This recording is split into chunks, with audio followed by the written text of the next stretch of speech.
So to run a VO2 Max test, we're going to click on this section right here. It says VO2 Metabolic Testing. So then it's going to come up with this information. So we want to make sure that we have our subject's information in here. So for this one, we're just going to put in test. We're going to have, you want to make sure their age is in here, their height, their weight, and their gender. And we want to make sure that our temp and pressure and humidity is all the same. We also want to make sure that our test degree is at maximal, that our exercise device is on bike, and that our heart rate is on active. Okay, once everything is set up, we'll press OK. So for our VO2 max, we're going to come down to this Gifford 25 watt increment max test, okay?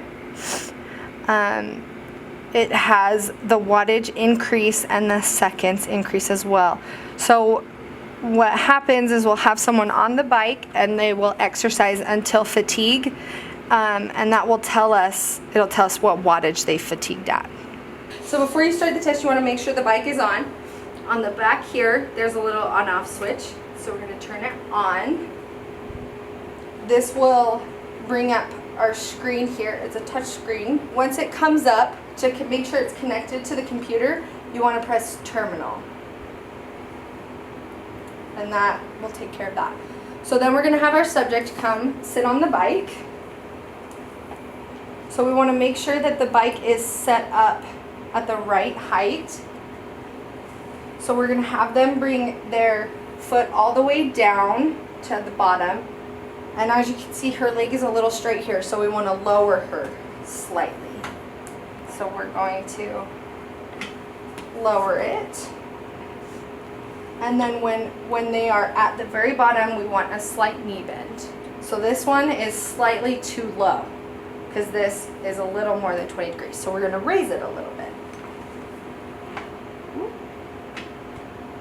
Okay, try that. Okay, so this is about this is where we're looking for on the ankle. The next thing that we're going to do is we're going to put on our heart rate monitor. So on our heart rate monitors, there's a left and a right side. So we want to make sure that the left side and the right side are correlated to the person who's wearing it. So we're going to hook this into the strap, and then we've got our right side on this side. So we want it to go this way.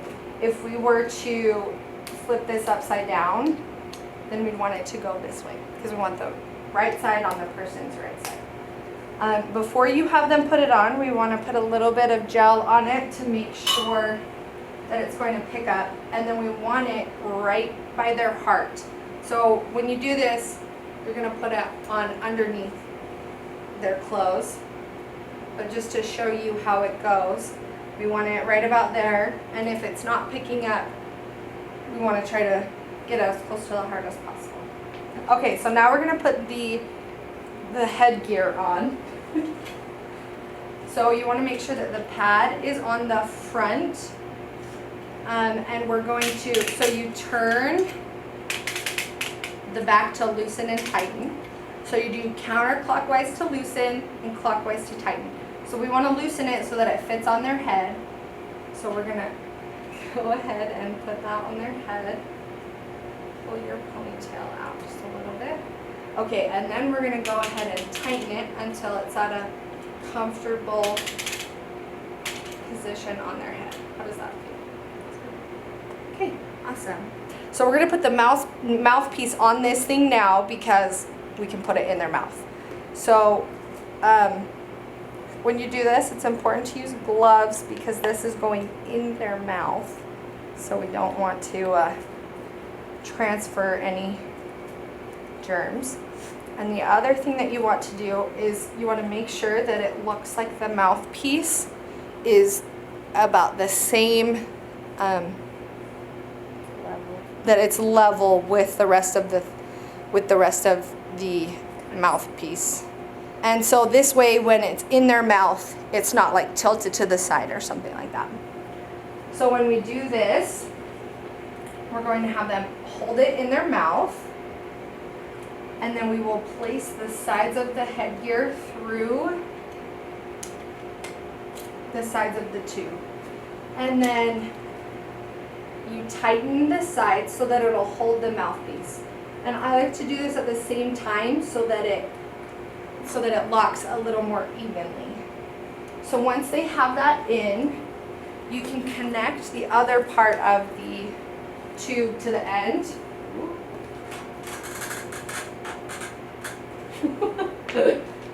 So that the air will be coming in. Yeah. One more thing we want to do before we have them start, this picks up the heart rate monitor. So we want this to be as close to them as possible. So we're going to put this on their arm. You just use some conform tape and just wrap it around once or twice.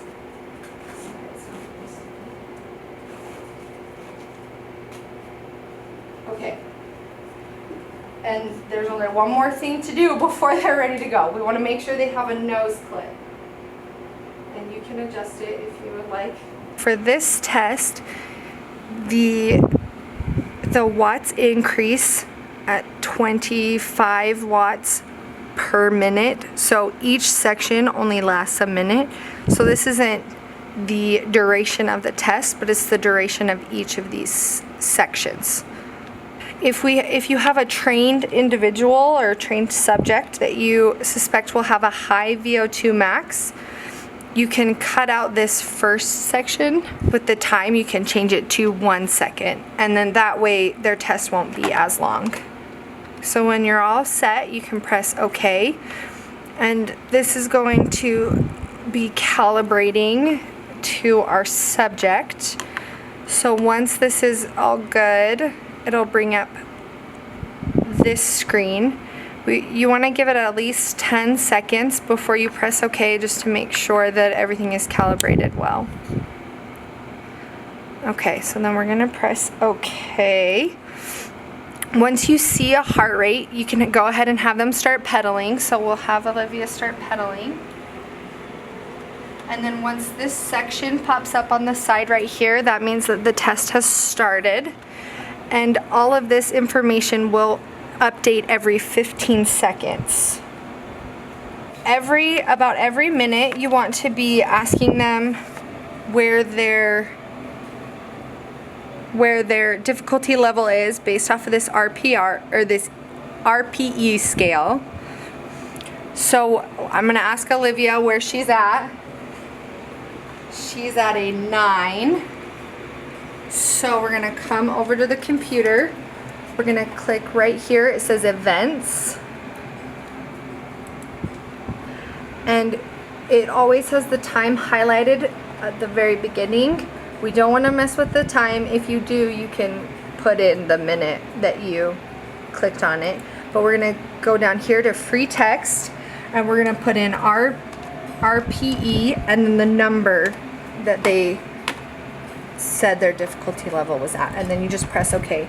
And this way we can kind of see where the difficulty level is, and we can determine when they're going to fatigue a little bit faster or a little bit more accurately.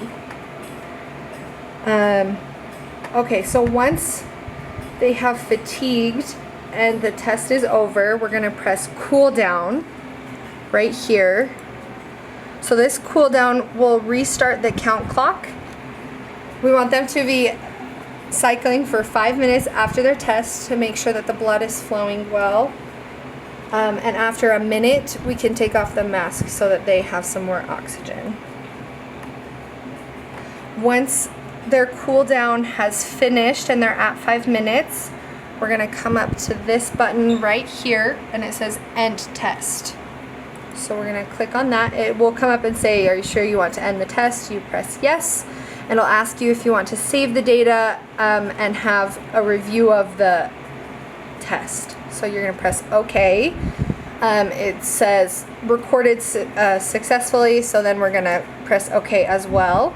going to bring up an option for text report and graphics report. So if we go to our text report here, this will tell us all of their information, and at the very bottom it'll give us their VO2 max in liters per minute right here and milliliters per kilogram per minute, and that's information that we'll use later. If the subject would like, you can print off a copy and give it to them. So when taking off the mask after the study, you want to give them a towel because their saliva will be concentrated in their mouth. So we're going to take off her nose piece, and we're going to loosen the headpiece so that we can take off this mouthpiece before we pull off the headpiece. If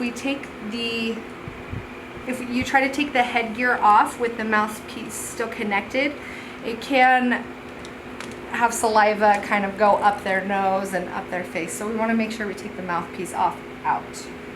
And then after that, you can just twist and pull the headgear off.